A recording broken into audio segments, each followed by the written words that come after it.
Good day, Crime Talk aficionados. We have another great show for you today. First, the Bryan Kohberger case, why the DNA matters. Next, Karen Reed, they finally have a jury.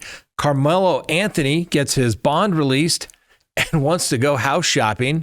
Rex Heuermann's wife believes he may have been framed. Murder for hire plots never work, ladies and gentlemen. I'm a firm believer if you want something done correctly, you got to do it yourself. We have this day in legal history and our dumb criminal of the day. Let's talk about it. All right, lawyer.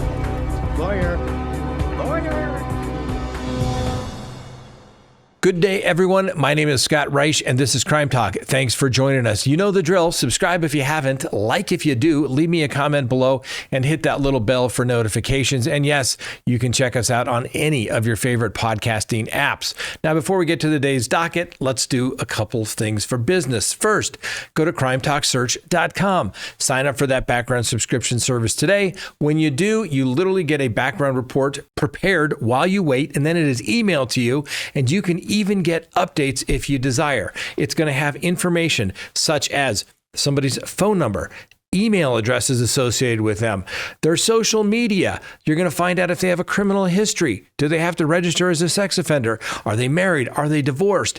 Do they have property? Do they have judgments against them? All the things that you need to find out, ladies and gentlemen, about people coming into your life. So go to CrimeTalkSearch.com, sign up today. You're going to be happy that you did. All right, a little bonus today I forgot to mention in the intro. I got this. Yes, it's that time again. The battle box. We'll do it at the end of the show. It's not a promo. It's just a box that I get every month. It's kind of cool. And we're going to show it to you. Little unboxing. All right. All right. Let's go ahead and open the record for Tuesday, April 15th. That's right. Tax day, ladies and gentlemen. And just think, by end of next week, you will have worked enough throughout the year. If you put all your money that you earn from January 1st until sometime next week, I think the 20th, all that money is what you get to pay to Uncle Sam. Go figure, ladies and gentlemen, go figure. Could be worse. You could be in other parts of the world where it's like in June or something like that. So we got that going for it, I guess. Anyway, let's go ahead and open the record for Tuesday, April 15th, tax day. Taxation is theft, ladies and gentlemen. All right, let's go ahead and start with the first story of the day. Bryan Kohberger. Why is the DNA so significant? All right, there's a quote often attributed to forensic science pioneer Paul L. Kirk, and it underscores the enduring power of physical evidence in a criminal investigation, and it resonates profoundly with the Bryan Kohberger case here in Idaho, where forensic evidence is going to play a central role in the prosecution's effort to convict Bryan Kohberger of those November 2022 murders of the 4 University of Idaho students, Kaylee Gonzalez, Madison Mogen, Zaina Kernoble, and Ethan Chapin. So let's break down how this quote applies while maintaining a critical lens on the case and acknowledging both the strengths and the potential limitations of physical evidence. First, the quote begins, "Wherever the criminal steps, wherever he touches, whatever he leaves, even unconsciously, will serve as a silent witness against him." In the Kohberger case, the prosecution's linchpin is a K-bar knife sheath found in the bed next to Madison Mogen, bearing a single source of male DNA on its button snap, later matched to Bryan Kohberger through known DNA samples that were originally came from a tip, basically from the IGG, the Investigative Genetic Genealogy, which led to his arrest, which led to a court order to say, get his known sample so that we can compare it to the knife sheath little button there. All right. So there we have it. Now, this sheath, allegedly left unwittingly at the crime scene, embodies the idea of a silent witness, an object that, according to prosecutors, ties Kohberger directly to the murders without relying on the human memory or testimony. The DNA evidence, in particular, aligns with the quote's assertion that what a suspect leaves behind unconsciously can incriminate them. Kohberger's defense has challenged the DNA collection and analysis, arguing that it was gathered illegally, and we know that didn't turn out too great for them, or that IgG methods are unreliable. They've abandoned that argument. But the prosecution contends that it is a statistical match with Kohberger, illustrating the quote's point that physical evidence persists as a factual anchor, unmoved by human debate. The quote continues, not only his fingerprints or his footprints, but his hair, the fibers from the clothes, the glass he breaks, the tool mark he leaves, the paint he scratches, the blood or semen he deposits or collects. While no fingerprints, footprints, or semen have been publicly linked to Kohberger, other physical evidence supports the prosecution's narratives. Items seized from Kohberger's apartment, such as a possible animal hair, potentially tied to Gonsalve's dog at the scene, stained bedding, and receipts for clothing, suggest investigators sought traces like fibers or blood that could connect him to the crime scene. The absence of the murder weapon, a K-bar knife matching the sheath, has led prosecutors to point to Kohberger's Amazon purchase history, alleging he bought a similar knife, sharpener, and the sheath, which are now missing. These efforts reflect the quote's emphasis on the myriad of ways a suspect might leave or take evidence, consciously or not. However, the defense claims that such evidence is circumstantial or could have been planted, highlights a tension. While the quote celebrates physical evidence objectively, human interpretation of that evidence, like assuming a missing knife implies guilt, can introduce ambiguity. The quote assertion that all of these and more bear mute witness against him. This is evidence that does not forget. It is not confused by the excitement of the moment. It is not absent because human witnesses are. It's particularly relevant given the Kohberger's case reliance on forensic evidence over direct eyewitness testimony. One surviving roommate, Dylan Mortensen, reported seeing a masked man with bushy eyebrows leaving the house, a description that aligns with Kohberger's appearance, but is contested by the defense as potentially prejudicial due to its vagueness and the traumatic context in which it took place. Human witnesses, as the quote suggests, can be fallible, swayed by fear, shock, or time, whereas the DNA on the knife sheath remains unchanged, unaffected by the chaos of the murders. Yet the defense's push to exclude Mortensen's testimony underscores a counterpoint. Physical evidence may not forget, but its weight depends on how it is presented and perceived in court, where the human bias and legal strategies come into place. The quote claims that physical evidence cannot be wrong. It cannot perjure itself. It cannot be wholly absent, speaks to the prosecution's confidence in the DNA and other forensic findings, like cell phone data placing Kohberger's phone near the crime scene before and after the murders, and video footage of the white Hyundai Elantra matching his car circling the area. These elements, DNA, digital pings, and surveillance, do not lie or misremember, unlike a witness who might embellish or omit details. However, the defense argues that the cell phone data is incomplete and the car's movement are not conclusive, suggesting that while physical evidence itself may not lie, its interpretation can be contested. For instance, the prosecution timeline relies on Kohberger's phone being off during the murders, which they interpret as an attempt to conceal his location. But the defense will argue it's inconclusive without direct evidence of his presence at 1122 King Road during the crime. Finally, the quote's warning that only humans' failure to find it, study it, and understand it can diminish its value. It's a critical lens for the Kohberger case. The defense has hired DNA experts, Bicca Barlow, to challenge the IgG process, questioning whether investigators properly studied the knife sheath's DNA or if they ignored other DNA, like the three-person mixture under Mogan's fingernails or blood from unknown males found elsewhere, to which point to the alternate suspect, allegedly. This raises the possibility that human error, rushing to focus on Kohberger after the DNA match, might have overlooked exculpatory evidence, diminishing the case's clarity. Conversely, the prosecution's forensic team, including experts like Riley Nolan, insists the DNA is robust, tested for touch DNA, skin cells, and not contaminated. The quote's faith in physical evidence values holds, but only if humans investigate. Scientists or attorneys handle it rigorously. If the defense successfully casts doubt on the DNA's handling or if prosecutors fail to counter claims of haphazard record keeping as alleged by Kohberger's team, the evidence impact could weaken, fulfilling the quote's caution about human failures. The Kohberger case illustrates the quote's truth. Physical evidence, from DNA to digital traces, stands as formidable witness, unanswered by emotion or time. The knife sheath, cell phone records, and car footage form a web of mute witnesses that prosecutors argue point unequivocally to Kohberger's guilt. Yet the case also exposes the quote's blind spots.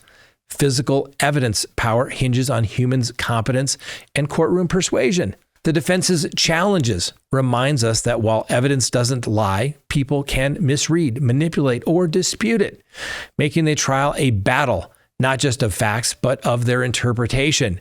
And as the trial date nears, the silent witness will speak, but the verdict depends on how loudly and clearly humans let them.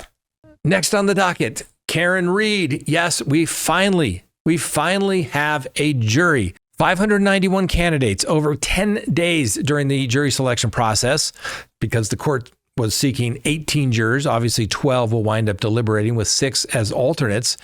And so far, the 8 men and the 8 women have been seated on the panel, which means approximately 2.7% of the potential jurors are being seated. That's pretty selective. You have a 3.5% chance of actually getting accepted into the class of Harvard of 2028.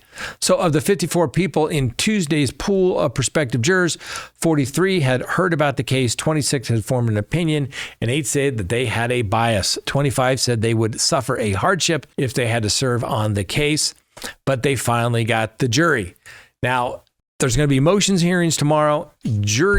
Opening statements will begin on next Tuesday, bright and early there in Massachusetts. But in some little other breaking news, prosecutors filed a notice Tuesday that they plan to use some of Karen Reed's recorded comments during their opening statements. That's going to get interesting, right? Needless to say, Reed's defense team is still asking the United States Supreme Court to throw out 2 of the 3 charges against her, including second-degree murder, obviously because the whole thing, I'm not going to go through it, but Justice Ketanji Brown Jackson denied Reed's request for an immediate halt to her retrial. The full court is scheduled to hear Reed's appeal on April 25th to decide whether they're going to take it up on certiorari. I can tell you how it's going to come out. Denied. It would take 4 of the 9 justices to take the case, but that only happens in a small fraction of cases. All right. Obviously, Reed has pled not guilty to the charge of second-degree murder and other charges, and the prosecution say that she hit her boyfriend, John O'Keefe, with her vehicle outside of a home in Canton, Massachusetts, during a blizzard on January 29th of 2022, following a night of drinking. Ms. Reed's defense, however, argues that someone else was responsible for killing Mr. O'Keefe, and that Reed is simply a victim of a big cover-up. But she and her 5 lawyers, including Victoria George, who served as an alternate jury in the first trial, are going to try to come up with something to convince a jury a second time to find her not guilty. Didn't do it the first time. Didn't get it all recorded. Malpractice on the part of the attorneys. Just my own little humble opinion. But the judges also expanded the buffer zone outside the courthouse because jurors from the first trial reported hearing demonstrations outside and screaming and yelling during the deliberations, and distracted them. And the interruption was unnecessary. And so that's appropriate. So anyway, we finally are going to get this saga over with. And I still can't believe they think it's going to take 6 weeks. But since this court seems to only work on, 4-hour stretches, that's how I can see it. If we started at 8:30 and we went to 5 with an hour lunch break plus mid-morning break and an afternoon break, this thing would be over in about a week and a half, ladies and gentlemen. We'll see how it goes. Literally, most judges that I practice in front of, particularly in federal court, they have a full day of trial. They know they're inconveniencing the jury. So let's get everybody out of there as quickly as possible. Anyway, we'll bring it to you live, gavel to gavel coverage right here on Crime Talk. Next on the docket, Karmelo Anthony gets his bond reduced and they want to go house shopping. That's right. Murder suspect Karmelo Anthony is back home after he bonded out of jail. On Monday, a judge agreed to reduce his $1 million bond down to $250,000, and they only had to pay 10%.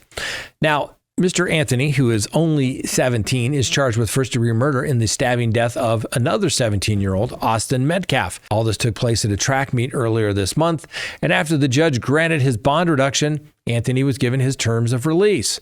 He was fitted with an ankle monitor and was placed on house arrest. He will only be allowed to leave the house if he has prior approval from the court. He is to be supervised by a parent or a designated adult at all times, and he's not allowed to have any contact directly or indirectly with Mr. Metcalf's family in any way. What that means is you don't say anything, you don't send flowers, you don't send emails, you don't send a message via carrier pigeon, nothing. Smoke signals, don't do it. Now, Mr. Anthony is allowed to go to his attorney's office for scheduled meetings after they are approved by the court.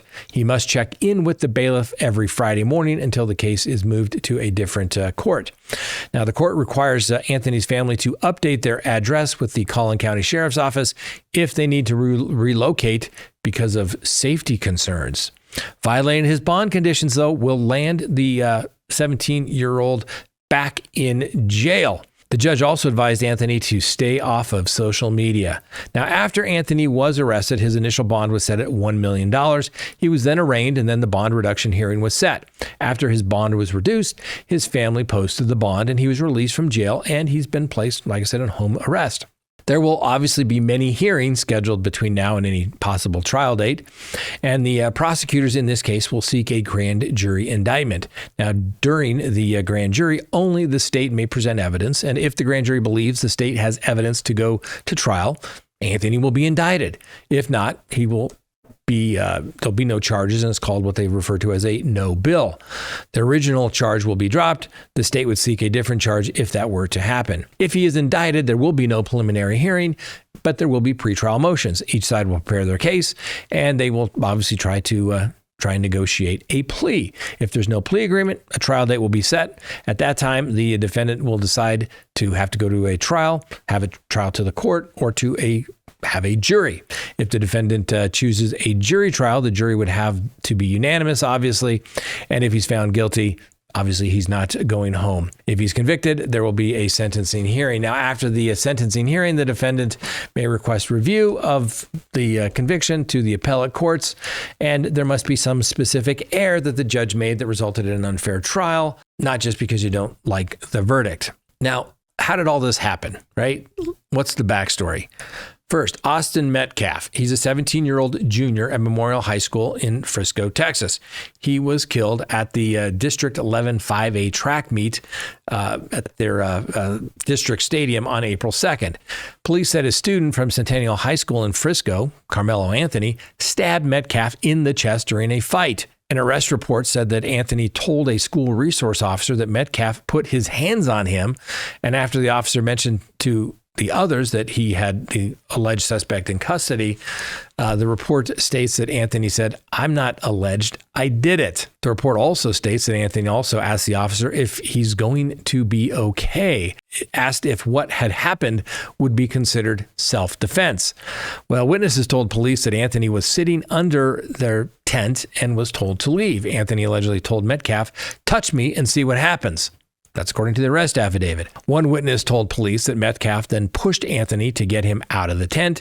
Anthony then reached into a bag with a knife, then stabbing Metcalf in the chest. Anthony was arrested and obviously charged with first-degree murder. In asking for the bond to not be reduced, the district attorney argued that Anthony's family has raised enough money from the Give, Send, Go fundraiser for Karmelo's defense, which has raised almost $400,000. Anthony's father, Andrew Anthony, testified that the family does not currently have access to those fundraising monies, and he also said that he is the sole provider for the family and that he, his wife, and their 4 children have been forced to move homes due to safety concerns. The father told the court that the money from the fundraiser will be needed to cover the costs associated with moving and security for his family. Several GoFundMe campaigns were also started on Anthony's behalf, but those were deleted due to the platform's terms of service. GoFundMe prohibits fundraisers for legal defenses for violent crimes. Any GoFundMe donations that were made were returned to the donors. Many have argued that the Give, Send, Go campaign should also be removed,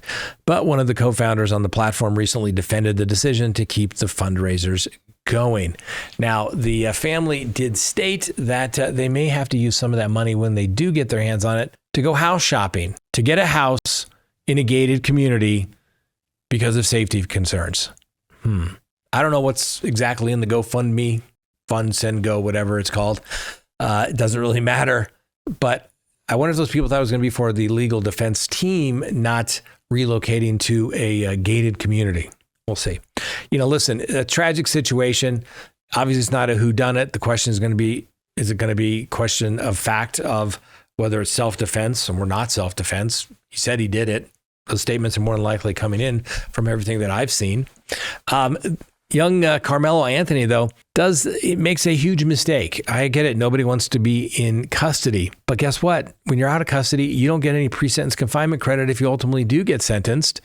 And I get it. You're 17. You want to be at home with your family, want to help, all that good stuff. But if you'd stayed in custody, at least you get credit towards any future sentence that you may serve. But hey, what do I know? Next on the docket, the Gilgo Beach. That's right, the Rex Heuermann case, right? Well, Asa Elstrup, the ex-wife of the Gilgo Beach serial killer Rex Heuermann, claims he may have been framed after watching the new Netflix docuseries Gone Girls. Now, Heuermann's ex-wife has made a statement saying that after seeing the corruption that took place with the Suffolk County Police Department, specifically the disgraced former Suffolk County Police Chief James Burke and former Suffolk District Attorney Tom Spoda.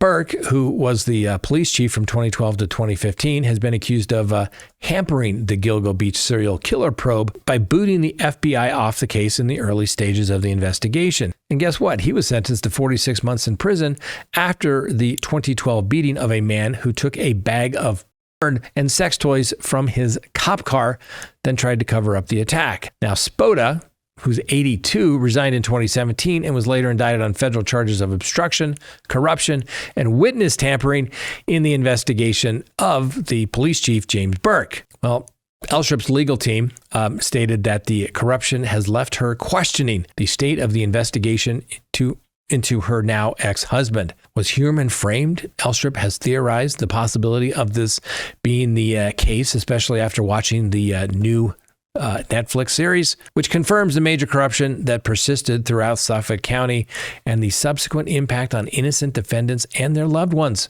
They all fell victim to the corruption that ensued. Why should this case be any different? One thing is certain, Elstrup hopes that justice will prevail, and no matter how these heinous crimes happened, her sincere sympathies extend to the victims' families. Elstrup's attorney also spoke out as Heuermann returns to court today for a more extensive hearing as it relates to the DNA evidence and what is referred to as a Daubert hearing. In that hearing, the defense is asking the judge to throw out the DNA evidence, tying the cases to Heuermann, branding that the techniques used were whole genome sequencing magic. Prosecutors are fighting to keep the DNA in, saying that this is totally routine and it is settled in the scientific community. We'll see how the judge rules, obviously, and we'll let you know. Next, how many times have I said it? Murder for hire plots never work. So I'm a firm believer, if you want something done right, you've got to do it yourself. And I bet this Tennessee woman, she's probably thinking the exact same thing too, because she was arrested in an alleged murder for hire plot against her ex-husband, a former local news anchor. Please meet Angelina Solomon. She's charged with solicitation to commit first-degree murder, according to the arrest affidavit. And according to that affidavit, Solomon met with an undercover officer acting as a hitman in the Cool Springs Mall parking lot in Franklin, Tennessee last Friday, where just after 2 p.m., Solomon met with the officer for the purpose of hiring him to murder her ex-husband. That ex-husband was a guy by the name of Aaron Solomon. and promised future payments as well as registration to her vehicle as collateral, according to the arrest affidavit. She allegedly stated that the payment for Aaron to disappear and to put him underground would provide her daughter access to a trust fund. It's always about the money, ladies and gentlemen. The arrest affidavit adds that she provided the officer with information on how and where to find Aaron, places he may work, and obviously where he lives. Solomon is being held in jail on a $500,000 bond. She saw the judge on Monday and is scheduled to be back today for a hearing on bond reduction. Murder for hire never works, ladies and gentlemen. Somebody always gets tipped off. They call the police because they don't want to be involved. Next thing you know, meet my new friend, the hitman. Never works, ladies and gentlemen. Never, ever works. Do it yourself. That was a joke. That was a joke. Don't kill anybody, all right? Do not kill anybody. Next, this day in legal history. On April 15th, 1865, Vice President Andrew Johnson was sworn in as the 17th President of the United States after John Wilkes Booth assassinated Abraham Lincoln. Johnson became the first U.S. president to be impeached, but wasn't convicted. On this day in 1896, the United States Supreme Court hears arguments in Plessy v. Ferguson, leading to the separate but equal doctrine, obviously a legal milestone, upholding segregation until that was reversed in 1954. On this date in 1967, the Loving v. Virginia case is argued before the United States Supreme Court, which ultimately led to the legalization of interracial marriages, a significant civil rights landmark ruling. And on this date in 2013, the Boston Marathon bombing kills 3 and injures hundreds, leading to the legal debate on domestic terrorism and surveillance laws. And finally, our dumb criminal of the day.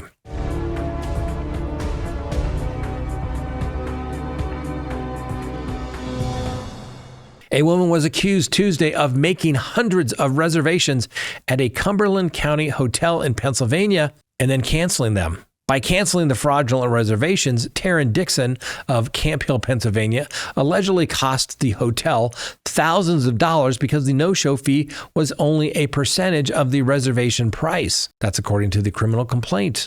Now, Dixon is accused of booking more than 400 rooms in 2025 at the Comfort Suites located in Hanover. The manager reported that in January 2025, 44 different reservations were billed under Dixon's credit card. Taryn Dixon claimed that the rooms were bought as Christmas gifts. However, the recipients were not aware of the reservations. She was warned not to make any more reservations. However, investigators said she continued to do so. One of those fraudulent reservations was made under Carlisle Borough Police Chief Taro Landis, according to the arrest affidavit. Another fraudulent reservation was made under the name of the county's former top prosecutor, Merle Elbert, who died in 2024. When asked if she knew about Elbert's passing, Dixon allegedly said, "You mean his demise?" Due to the canceled reservations, the hotel has lost upwards of $2,000, and Miss Dixon was arrested and arraigned on April of 2025, and as a bail condition, she is not allowed to make reservations within a 200-mile radius of Carlisle. The following weekend, investigators said she continued to make more reservations, 96 of them, in fact. Dixon faces now multiple felony charges of theft and unlawful use of a computer, along with misdemeanor charges of a criminal mischief. She's locked up in the Cumberland County Jail, and her bail is set at $102,000. Her preliminary hearing is set for April 16th. Now, ladies and gentlemen, that's dumb. I'm not sure why anybody would go around doing that type of thing. But Miss Dixon, you may actually get off of this, because it seems like the hotel's policy could be that if you cancel within 14 days, you lose all of your money, or this is a non-refundable reservation, especially for you. I don't think this is criminal conduct. It's annoying, but I just don't see the crime here, ladies and gentlemen. They have policies. I mean, I had a little thing with Open Table or one of those, where I'd make reservations and I forgot. And they're like, "You can't come back here because you made multiple reservations at the same time." Yeah, because I couldn't get in at the time that I wanted. Created options. And then they said, "Don't come back." So I don't use them anymore. I find that you just call them, they get you in. Anyway, that's all we have for you today, except for, that's right, the great Battle Box unboxing. Very quickly, ladies and gentlemen. What do we have here? Some hydration stuff. You got to like the hydration stuff. Drop, shake, clean, cleaning tablets. Got to have clean stuff when the world goes to hell, right? A water test, kind of a water theme this time. Ooh, it's a rest tube. Ooh, look at that. You kind of wrap it around you, and if you go underwater, you need to go to the surface really fast. It inflates the vest. Look at that. Ooh, fancy. What is this? Okay, instructions for some water purification tabs. Let's see what this is here. Oh, it looks like some sort of pure bag bladder. Okay, so you can put water in it and drink. It looks like some sort of flask. Something else fell out here. You can never have enough of that. Something big.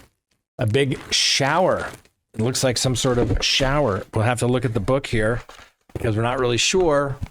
But apparently it is a shower that somehow is portable there and unfolds. There it is, the Flex Max shower.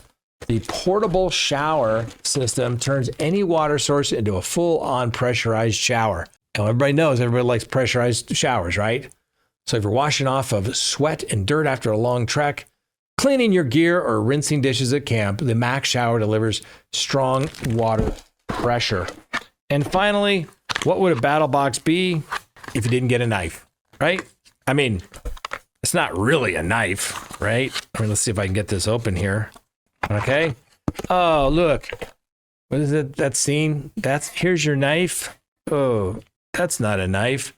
This is a knife, right? See the difference, ladies and gentlemen? Little itty bitty knife. Thanks for watching. We'll see you next time. Have a wonderful day. And remember, the Constitution matters.